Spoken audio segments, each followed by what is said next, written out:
lot, doesn't it? You know. Absolutely. So tell me then, how do you actually work with baby mothers and babies? How does that go? Mother and baby yoga. So generally with mother and baby yoga, it's kind of like the mothers would do simple exercises. Right. So again, like shoulder stretching to help relieve tension in the shoulders, and then.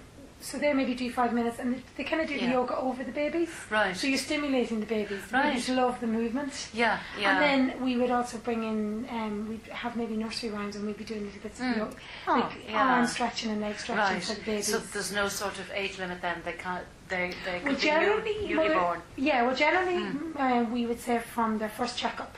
Right. To probably crawling, because once they're crawling, they don't really want. They want to get up. Of course, yes, they want to move rather than relax. I think. Exactly. So is that quite popular then? Is it? It's very popular. Yeah, It's becoming pregnancy yoga is very popular, and mother and baby yoga are kind of just behind it. It's beginning to become very popular. Yeah, fantastic. And it's a great way for new mums to meet each other.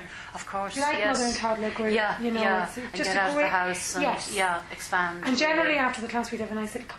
And where do you actually teach it in Coote? Well, I would teach it in the mother and baby yoga I would teach in the Cavan Wellness Centre and also in Carrickmacross. Right, and where's the wellness centre? It's in Farnham Street in Cavan. Right, yeah. And then I would teach it in a place called the Sulla Centre in Carrickmacross. And then in Coote I do regular yoga. Regular yoga. And is that in a... That's in just along the green. It's the Presbyterian Hall. Right, it's the little hall. Yeah. It's nice and comfortable. And are you finding that numbers are improving? Yes, all the time? Yeah. yes. Fantastic. I mean, during the summer it becomes a little bit more quiet because people are out and about naturally enough. Of course, yes. But I mean, and a lot of people, especially because of the recession, a lot of people are under a lot of stress. Yeah. So they need it. Yes, to try and de-stress a little bit. You know. So if you do go to one, I presume you go to more than one session, I presume, but do you have to bring anything with you? What sort of clothes do you wear? Wear nice, comfortable clothes. I would always recommend you get your own mat.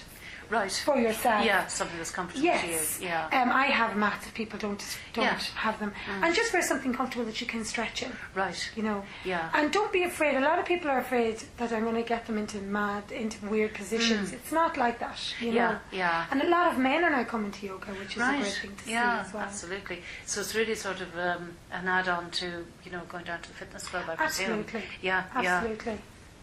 I mean, a lot of football players are now big into yoga, like Roy Keane. Right. So they really reap the benefits from it. Yeah. You know. And of course, once he starts talking about it, it's going to improve everybody, isn't it? Really, exactly. I think really that all you need is just a couple of people to mention it, and. But I think I'm hoping this concept of women in mad positions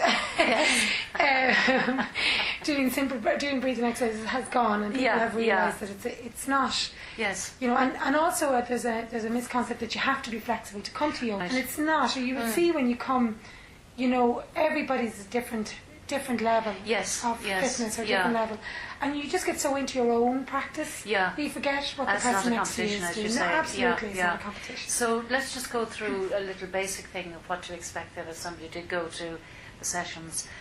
Is most of it lying on the ground, or do you stand up? Or no, it's generally when you start, you come into either lying on the ground or sitting on blocks. Right. And like that, we spend 5 minutes sitting, relaxing, or bringing yourself into the room. Yes.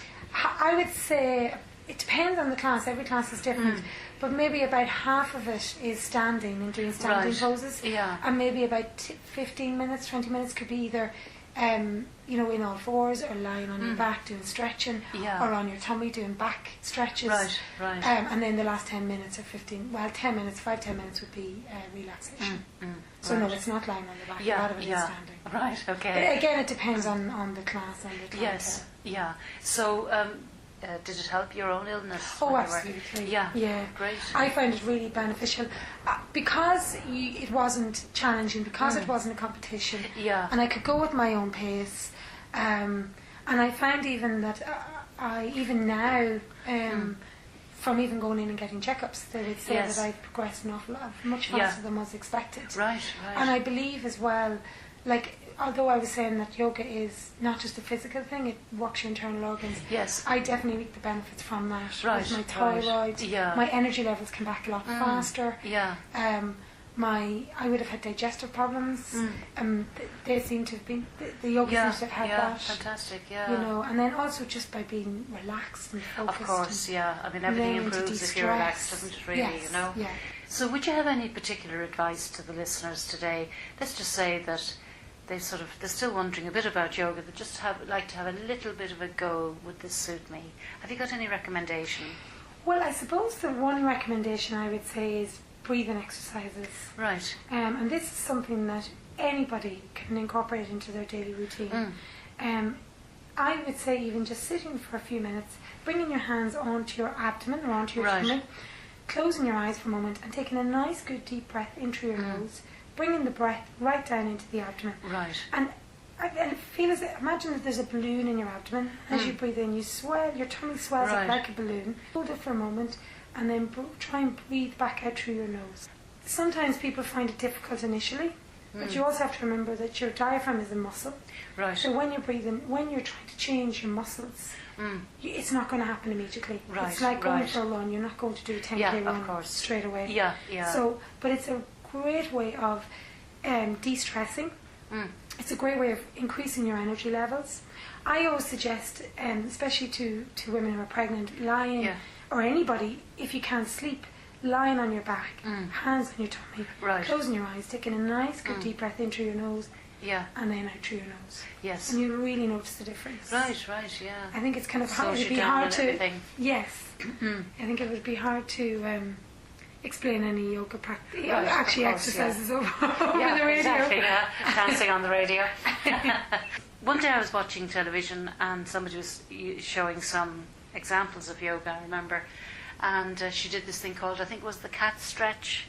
Would that be it? Yeah, cat pose. And I had a cat beside me on the settee, and the minute she saw it, she got off and she did the cat pose. Really? It was like she was sort of saying, yes, this is the way to do it, actually. If you ever watch animals and children, they know naturally, don't they? Naturally, kids bring their hands down onto the floor and do what's called a forward bend.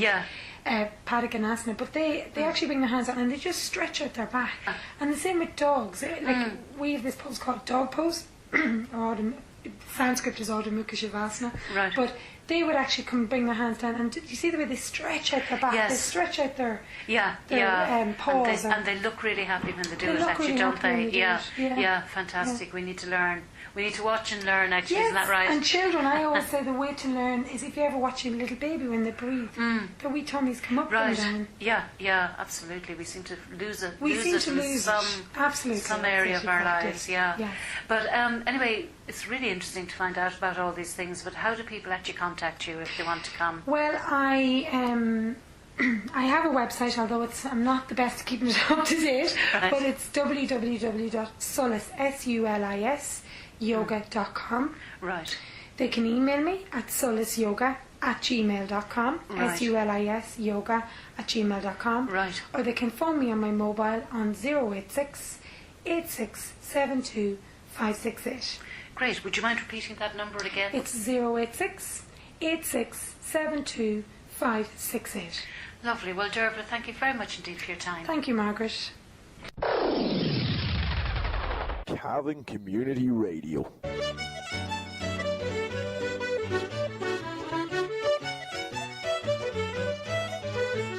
Local issues, local voices. Cavan Community Radio, 97.4 FM.